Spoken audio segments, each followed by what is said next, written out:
Bom, imagina só carregar um relógio em contagem regressiva, tipo dentro do próprio DNA. O Jeffrey West vivia com isso. O avô dele morreu aos 57 anos, o pai morreu aos 61. Nossa. Pois é.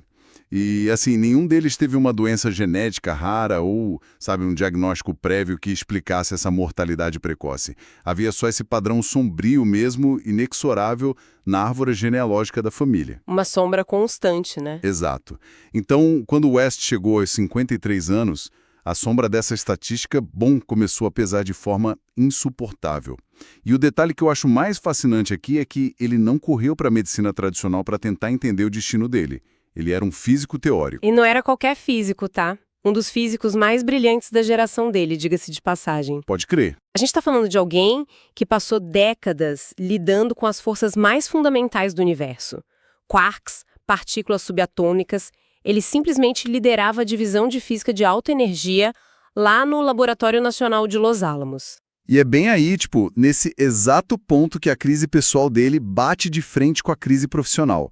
Bem no momento em que ele encarava essa mortalidade iminente, o projeto da vida dele foi simplesmente desintegrado. Virou pó. Virou pó. O governo americano cancelou a construção do supercondutor supercolisor lá no Texas, que, para quem não sabe, seria o maior acelerador de partículas do mundo. De um dia para o outro, o campo de estudo dele perdeu o chão. É brutal. Muito. Ele se viu sem o grande projeto científico da vida dele e, com a sensação constante de que restavam estatisticamente menos de 10 anos de vida para ele. Daí, diante desse vácuo todo, ele decidiu direcionar aquela lente implacável da física para a própria mortalidade. Ele basicamente queria uma equação matemática para a morte. O que, nos traz para o núcleo da nossa análise profunda de hoje.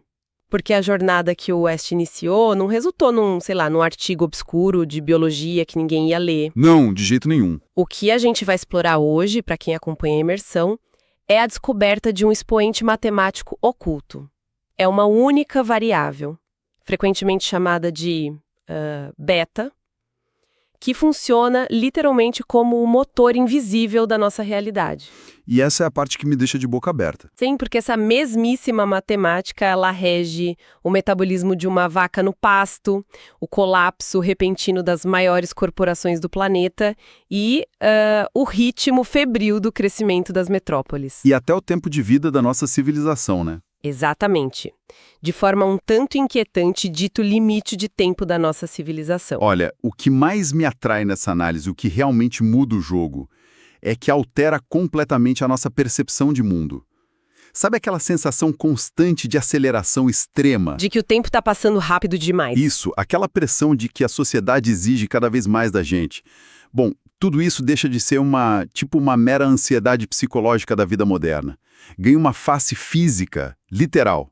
Mas, para a gente entender como as civilizações entram em colapso, a gente precisa começar lá do princípio biológico. Certo, o mistério dos biólogos. Isso. A primeira parada do West foi um mistério que já assombrava a biologia por mais de 65 anos. A relação entre o tamanho de um animal e a energia que ele consome. E, historicamente, a nossa intuição humana sempre sugeria uma relação linear simples, né? Se um animal é, digamos, o dobro do tamanho de outro, ele deveria precisar do dobro de energia para se manter vivo. Faz todo sentido geométrico, né? 2 é igual a 2. Faz, só que não. Já lá na década de 1930, as medições provaram que a natureza simplesmente não funciona desse jeito. O metabolismo dos animais escala numa potência muito, muito específica. 3/4. Uma curva sublinear. Exato. E o que isso significa na prática é que a natureza recompensa o tamanho com eficiência. Um elefante é incrivelmente mais eficiente no uso de energia por grama de tecido do que, um rato. E por décadas, ninguém sabia explicar o mecanismo mecânico por trás dessa fração exata de 3/4. Era só uma observação empírica, uma anedota científica. Ninguém entendia o porquê? Ninguém. O que o West fez foi abandonar aquela lente tradicional da biologia celular e adotar a perspectiva de um físico lidando com, um problema de distribuição de recursos. Ele percebeu que um organismo vivo É fundamentalmente um volume tridimensional gigante que precisa alimentar bilhões de células microscópicas. E como ele faz isso? Para que o sangue chegue a cada célula, a natureza desenvolveu redes fractais. Os nossos vasos sanguíneos, capilares, nossos pulmões, tudo se ramifica de forma fractal para preencher o espaço da maneira mais otimizada possível. Espera, redes fractais. Mas, tipo, como que essa ramificação toda gera exatamente o número 3/4? Aí que tá. A resposta tá na fricção geométrica. Conforme o sangue é empurrado lá do coração para as artérias, e das artérias para vasos cada vez menores, até chegar nos capilares, o sistema enfrenta uma resistência física. Ela é crescente. Tem um atrito aí. Tem. A energia necessária para bombear um fluido por uma rede infinita de tubos tão finos, isso gera um gargalo matemático. A física basicamente força o sistema a desacelerar o metabolismo à medida que o organismo cresce. Se não desacelerar, ele superaquece e colapsa. Uau! Então é um limite de segurança. É. O arranjo tridimensional dessa rede de distribuição, somada a essa otimização da entrega, criam, inevitavelmente, esse limite de 3/4. Não é um acidente da evolução. É uma lei imutável da hidrodinâmica e da geometria no espaço. Cara, e a implicação anatômica disso é extraordinária. Porque, bom, se a taxa metabólica cai de forma previsível à medida que o tamanho aumenta, o ritmo do desgaste biológico também obedece a uma regra super estrita. Perfeitamente previsível. Foi cruzando essa equação do metabolismo com o tamanho que se chegou àquela conclusão chocante sobre o coração dos mamíferos. A ideia de que quase todos eles, não importa o tamanho, recebem exatamente o mesmo orçamento de batimentos cardíacos para a vida inteira. O limite sempre se estabiliza em cerca de 1,5 bilhão de batimentos.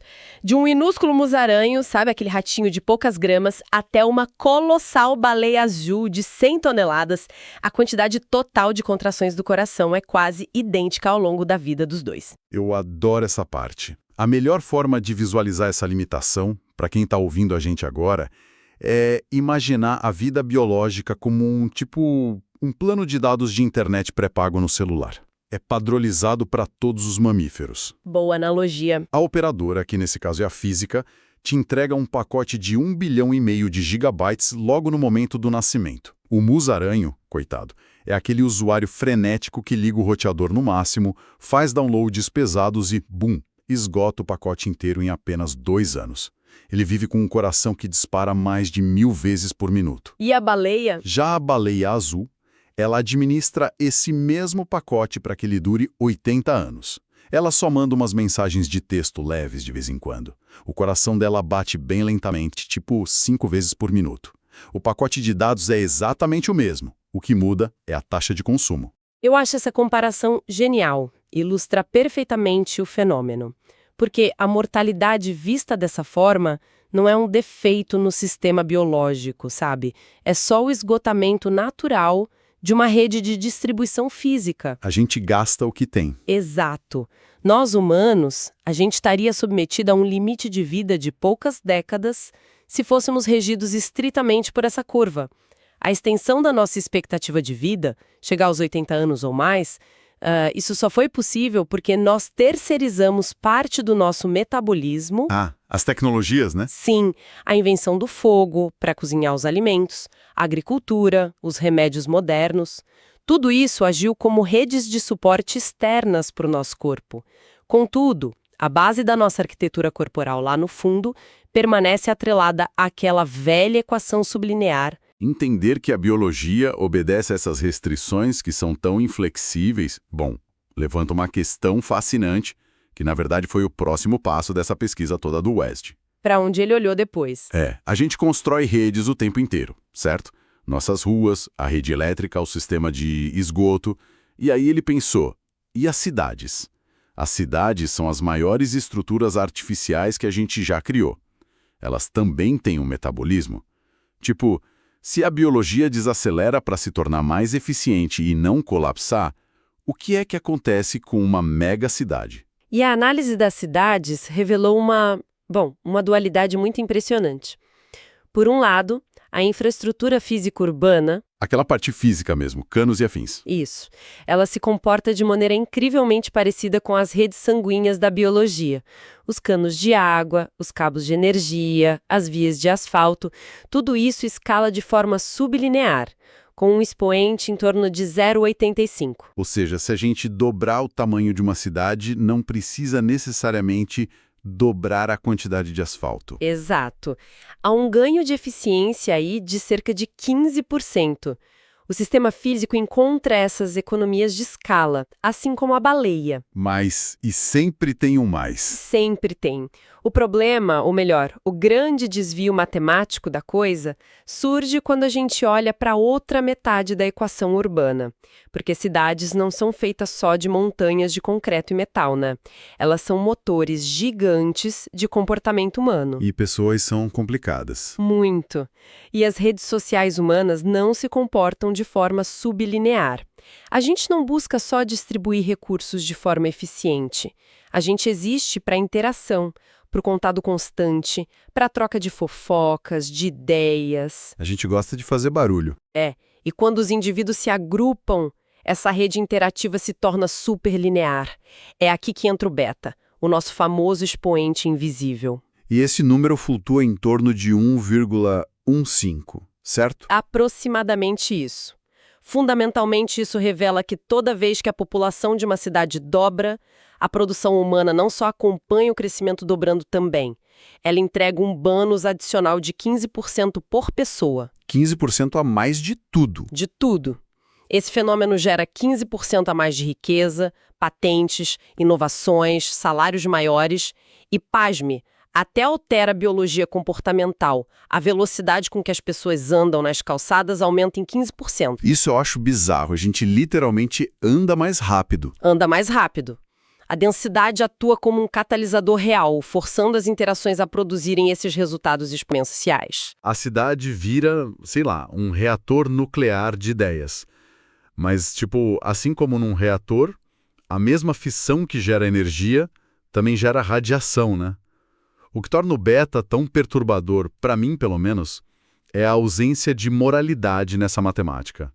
O exato expoente de 1,15 não escolhe amplificar só o que a gente acha que é bom ou positivo. A matemática não tem bússola moral, e não poderia ser diferente porque a força matriz é a fricção humana. A mesmíssima intensidade de interações que resulta numa ideia genial de startup na mesa de um café, resulta em um assalto ou num conflito na esquina do lado. O pacote completo. É o pacote completo. Então, dobrar o tamanho de uma cidade também significa ter um aumento exato de 15% nos crimes violentos, na proliferação de doenças infecciosas e no custo de vida. Crime e inovação não são elementos separados que os prefeitos podem, filtrar ou desligar à vontade. São a mesma coisa. São a mesmíssima coisa, só manifestada em unidades diferentes. Ambos são subprodutos inevitáveis de cérebros operando em alta densidade. Pensar em políticas públicas sobre essa ótica chega a ser frustrante, né? É aquela mesma mecânica de, tentar aumentar o volume de uma música maravilhosa tocando num rádio velho. O botão de volume é o próprio beta, você tenta gerar o botão para aumentar só a música boa, mas é fisicamente impossível fazer isso sem aumentar o ruído da estática na mesma exata proporção. Bela imagem. Pois é. Para erradicar totalmente o crime, reduzindo o metabolismo da rede lá para o nível de uma pacata vila rural, bom, a capacidade daquela rede de gerar patentes revolucionárias seria extinta no processo. A patologia é o preço da genialidade em rede. Que, de forma meio assustadora, nos empurra para a consequência mais aterrorizante dessa matemática superlinear. Lembra que a biologia é sublinear, né? O animal cresce, o metabolismo fica eficiente, estabiliza na vida adulta e a criatura simplesmente existe até envelhecer. Sim, o limite de estabilização. Só que um crescimento superlinear não tem esse mecanismo de estabilização. Se o beta é maior que 1, a cidade e, estendendo isso, a própria civilização simplesmente não para de exigir mais energia e mais interação. Fica impossível manter o equilíbrio, a demanda só decola, sem freio. Mas não é uma decolagem exponencial comum que a gente está acostumado a ver em gráficos básicos. Num crescimento exponencial tradicional, a curva sobe, fica íngreme e segue para o infinito ao longo do eixo do tempo. Só que o crescimento superlinear, ele altera o próprio tempo. Como assim altera o tempo? Ele produz uma curva que aponta para o infinito, mas num momento finito e determinado. A matemática demonstra o que a gente chama de singularidade do tempo finito. Caramba, isso soa igualzinho à descrição de um buraco negro que está prestes a engolir tudo em volta. O princípio matemático é bem comparável, viu? Significa que, se as condições de hoje não mudarem, vai ter uma data bem específica no calendário em que a rede vai exigir uma quantidade infinita de recursos energéticos e de inovações para continuar existindo. E recursos infinitos não existem no mundo real. Obviamente que não existem. Então, o resultado é que a curva bate de frente num muro matemático intransponível. O sistema sofre um colapso catastrófico, é a paralisação total. A única saída lógica, então, para a gente não bater nesse muro seria reescrever as regras do jogo inteiro antes do impacto. Tipo, chegar nos segundos finais de uma fase de videogame, onde você está prestes a tomar um game over e, de repente, conseguir ativar um portal para uma fase nova, zerando o cronômetro. E essas inovações disruptivas, de fato, são a forma como a humanidade tem conseguido adiar essa singularidade até hoje. A gente descobriu o carvão, a gente inventou a máquina a vapor, dominamos a eletricidade. Cada uma delas salvou a gente no último segundo. Exato. Cada uma dessas inovações massivas dá um reset na curva de crescimento. Aí a civilização ganha uma nova margem, um respiro para expandir antes que o sistema comece a superaquecer de novo, indo em direção a outro muro. Mas o detalhe devastador aí é a frequência desse processo. O tempo está encurtando, né? O intervalo de tempo necessário entre cada disrupção salvadora encolhe numa progressão geométrica bem sombria. Essa aceleração da esteira em que a gente está correndo fica muito visível quando a gente olha para a história de longe. Tipo, a invenção da agricultura comprou ali cerca de 5.000 anos de estabilidade relativa pra gente. Um bom tempo de respiro. Sim. Aí a transição para a era do ferro e para a escrita deu mais alguns milênios. A invenção da imprensa, diminuiu essa janela para séculos. Quando a gente chegou na Revolução Industrial e na tal da máquina a vapor, o ciclo já encurtou para pouco mais de 100 anos. Tudo mais rápido. Muito. Os transistores e a era da computação garantiram só algumas décadas. E olha, muito recentemente, a inteligência artificial generativa causou uma disrupção gigante em todos os setores da sociedade. Artes, direito, código de programação. Tudo isso em cerca de 18 meses. O tempo que a gente tem para respirar entre cada reinvenção da civilização está simplesmente evaporando. E a implicação dessa aceleração insana é que o tempo para inovar se aproxima rapidamente de zero. Em breve, a próxima descoberta milagrosa que a gente vai precisar para evitar o colapso estrutural, ela vai ter que ser inventada, testada e implementada globalmente antes mesmo que as nossas instituições e a nossa psicologia humana tenham tempo de, assimilar a disrupção anterior. É uma panela de pressão. Mas diante desse cenário tão sufocante, costuma surgir um questionamento super recorrente de quem ouve isso. Uma espécie de carta na manga de filme de ficção científica. Qual? A galera argumenta que toda essa restrição é só uma questão de escassez de energia física. Tipo, e se a gente descobrir a fusão nuclear perfeita amanhã de manhã? Ou se construirmos aquela esfera de Dyson gigante ao redor do Sol, capturando energia estelar ilimitada? Essa injeção de recursos infinitos não desarmaria a bomba relógio? Essa é uma esperança muito comum. Mas a matemática do crescimento superlinear comprova que não. Energia infinita não resolveria a equação. Por que não? Porque a restrição não é calórica nem elétrica. Ela é temporal. O verdadeiro gargalo se encontra na velocidade em que os cérebros humanos e as nossas instituições conseguem processar a mudança.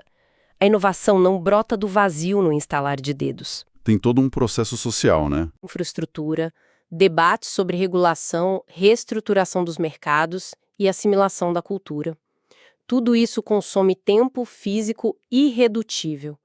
O sistema entra em colapso porque ele exige que a sociedade se adapte a novos paradigmas numa velocidade que a nossa cognição humana simplesmente não dá conta de processar. A rede colapsa sobre o peso da própria complexidade. Nossa, é muito profundo isso. E, olha, se num nível macro a civilização está correndo contra a própria arquitetura do tempo, se torna fascinante a gente investigar como é que essa instabilidade transborda para o tecido do nosso dia a dia. O mercado corporativo, as empresas que fabricam os nossos produtos e que pagam o nosso salário, elas operam sobre as mesmas rédeas invisíveis do beta. Sim, e a análise do metabolismo corporativo é possivelmente a parte mais contracultural de todas. Porque quando foram aplicar essas leis de escala a bancos de dados enormes, com o histórico de dezenas de milhares de empresas de capital aberto lá no mercado americano, ao longo de mais de 50 anos, O que eles descobriram? as conclusões simplesmente destruíram as narrativas predominantes do mundo dos negócios. A meia-vida de uma corporação pública, ou seja, o tempo necessário para que metade das empresas de um grupo deixe de existir, é de precisos 10 anos e meio. 10 anos e meio. 10 anos e meio. Caramba, é uma margem de tempo incrivelmente brutal para entidades que, movimentam bilhões de dólares e moldam as políticas globais. Mas a curta duração nem é a verdadeira anomalia matemática aí. O que assombra mesmo é como essa mortalidade se distribui. A curva de sobrevivência revelou uma taxa de risco totalmente plana. Plana como? Pensa assim, ao contrário da gente, seres humanos, onde a probabilidade da gente morrer aumenta drasticamente com a velhice e com o desgaste do corpo, nas corporações, a idade não significa nada. O caixa que a empresa acumulou, o fato de ter dezenas de milhares de funcionários ou o peso de uma marca histórica na fachada, nada disso oferece imunidade estatística. Então, uma startup de 5 anos Uhum. tem exatamente a mesma probabilidade de ir à falência, desaparecer ou ser engolida por fusões no ano que vem do que uma montadora automobilística gigante de 80 anos. Gente, isso desafia tudo que a gente aprende sobre estabilidade financeira. A gente cresce acreditando que essas empresas centenárias são montanhas de rocha inabaláveis na economia. Só que, na verdade, a mecânica da mortalidade corporativa replica perfeitamente o decaimento radioativo lá da mecânica quântica. Bem isso. É o mesmo padrão. É um átomo de material radioativo, não tem, uma memória de quanto tempo ele já existe. Ele só tem uma probabilidade constante de decair e sumir a qualquer instante. Pode ser que ele tenha se formado há 10 segundos num reator ou há bilhões de anos numa explosão de supernova. A chance é a mesma. Constatar que a empresa onde a gente constrói nossa carreira compartilha a mesma fragilidade de um isótopo instável, muda tudo, né? Muda tudo. E o porquê de elas se comportarem feito isótopos instáveis é o mais interessante. O segredo está na obrigatoriedade do crescimento infinito. Empresas de capital aberto operam sob aquele ditame negociável de entregar crescimento contínuo e superlinear para os acionistas num planeta com limites reais. Tem que bater a meta do trimestre sempre maior. Sempre. E para manter esse beta sempre acima de 1, essas instituições são forçadas a assumir posturas cada vez mais arriscadas, expandir para setores que elas não conhecem, ou alavancar dívidas imensas.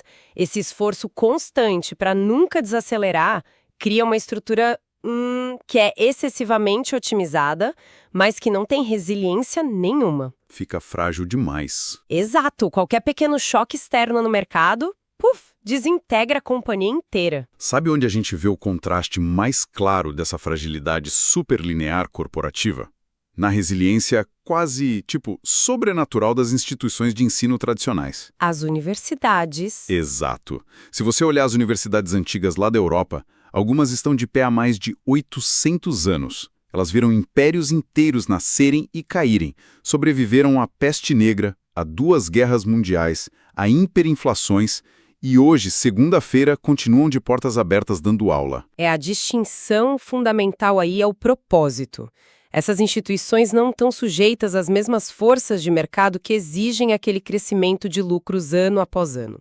O propósito central de uma velha universidade de séculos não é escalar agressivamente a margem de lucro, é preservar o conhecimento acumulado e formar lentamente a próxima geração. É um ritmo muito mais humano Com certeza, o metabolismo delas não tenta imitar o frenesi de uma metrópole.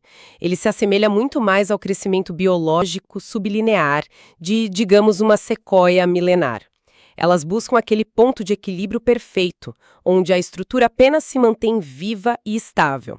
Elas suportam o teste do tempo justamente porque tomam a decisão de não acelerar. O que acaba nos empurrando, inevitavelmente, para um questionamento bem desconfortável sobre a estrutura de todo o nosso sistema global.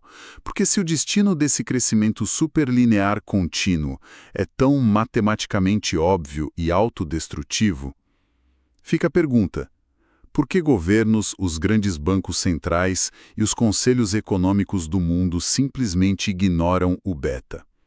Por que não existe lá um painel do governo exibindo essa métrica junto com a inflação e o PIB do Jornal das 8? O silêncio institucional sobre isso é uma baita estratégia de sobrevivência baseada na pura negação.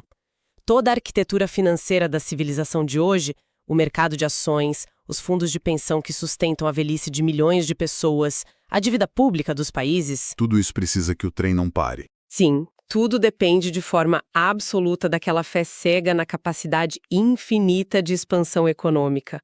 Aceitar e oficializar num documento que a economia opera sobre uma equação matemática que é feita para se autoterminar, isso deslegitimaria todo o modelo atual na hora. Ia causar pânico, né? Pânico total.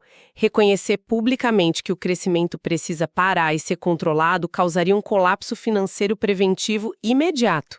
As instituições estão presas num dilema trágico, onde a verdade matemática pura é simplesmente tóxica demais para ser admitida. A imagem que sempre me vem à mente, e que traduz super bem essa postura dos nossos líderes, é a de um motorista conduzindo, sei lá, um ônibus lotado montanha abaixo, e ele percebe que os freios acabaram de falhar e o ônibus está ganhando velocidade sem parar. Só que, ao invés de gritar um alerta ou tentar jogar o ônibus para um barranco mais seguro, de impacto reduzido, O que ele faz? a decisão institucional coletiva tem sido arrancar o velocímetro, que seria o nosso beta, do painel, arrancar mesmo e jogar pela janela. O pessoal assume aquela ilusão reconfortante de que, bom, se a gente se recusar a medir a velocidade em que a gente está caindo, talvez a curva fechada ali na frente do precipício desapareça magicamente. É a cegueira intencional. Só que a matemática subjacente ao universo, como o Wessno descobriu lá no começo e de maneira tão profunda, ela ignora completamente essas nossas ilusões. A realidade do expoente continua agindo nos bastidores implacável e totalmente alheia à nossa recusa em monitorar o sistema. E toda essa recusa em enxergar nos traz para o fechamento dessa nossa análise de hoje. A trajetória do Wes começou com aquele temor solitário do relógio biológico, de uma morte anunciada na árvore da família. Só que o que ele encontrou mergulhando na geometria das veias do coração e no caos frenético das calçadas urbanas, bom, foi algo muito maior que um diagnóstico genético. Muito maior. Ele encontrou a data de validade oculta de absolutamente todas as estruturas ao nosso redor. Desde aquela pulsação limitadinha do coração do musaranho, passando pela desintegração de corporações que valem trilhões, até chegar no prazo de esgotamento total das nossas grandes metrópoles globais. O que eu acho essencial aqui, para quem ouviu até o fim, é validar um sentimento bem universal. Qual o sentimento? Aquele cansaço exaustivo que a gente sente por conta do excesso de informações tecnológicas e da velocidade da vida, a gente acha que é frescura ou inadequação nossa, mas não é. É o peso literal e físico de uma equação pressionando a espécie humana contra as cordas do tempo. Hoje, a gente está servindo de lenha para a manutenção dessa fogueira do crescimento superlinear. E a lucidez que essa visão do beta traz pra gente, embora seja super intimidadora de encarar de frente, ela concede uma compreensão nova sobre onde nós, como civilização, estamos de verdade situados na grande cronologia dessas redes complexas. Ela deixa cristalino que correr mais rápido não vai resolver o gargalo da equação, o que inclusive me instiga a deixar um último questionamento no ar. Algo para quem acompanha a imersão mastigar e digerir no silêncio de quando esse episódio acabar. Pode lançar. A gente viu hoje que as organizações com metabolismo sublinear, aquelas que, tipo as universidades, optam deliberadamente pela preservação no lugar da expansão, são as que encontram longevidade de séculos, certo? E, considerando que bater de frente com a muralha do modelo superlinear parece irrefreável se as regras atuais continuarem ditando o ritmo, levanta-se uma hipótese radical de sobrevivência. Tô acompanhando. Será que a única forma viável, a única mesmo, de preservar a cultura e o intelecto humano diante desse esgotamento temporal não seria a gente desconectar grandes partes da sociedade dessa grande rede global conectada? Imaginem, pensem comigo, a criação intencional de ilhas de estagnação deliberada. Ilhas de estagnação. Sim. Locais físicos restritos onde o tal crescimento financeiro exponencial e aquela febre de inovação disruptiva não fossem apenas desencorajados, mas estrutural e legalmente proibidos de acontecer. Lugares que operassem estritamente no compasso de uma velha universidade secular, existindo pelo simples e puro propósito de existir e preservar. Porque se a física impõe que toda corrida incessante em direção ao infinito resulta num abismo muito precoce, bom, talvez a maior e mais ousada rebelião que a humanidade possa fazer contra esse destino seja simplesmente tomar a decisão consciente de parar de correr. Fica aí o pensamento.